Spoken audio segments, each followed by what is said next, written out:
तलाक भी हुई हो, शौहर जालिम भी हो, औरत खुला नहीं ले रही, खुद तलाक दे रहा है वो।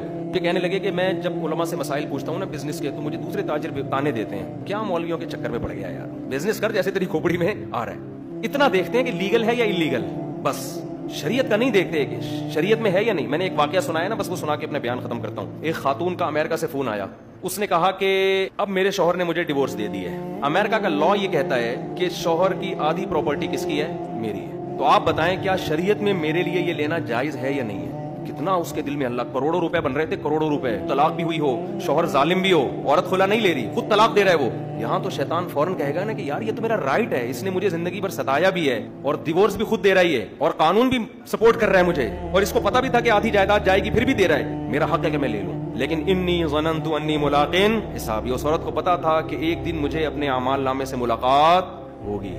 इस्लाम ने अगर मुझे इसकी इजाजत दी है तो मैं ले सकती हूँ। अल्लाह का कानून पहले है मुल्कों के कवानीन।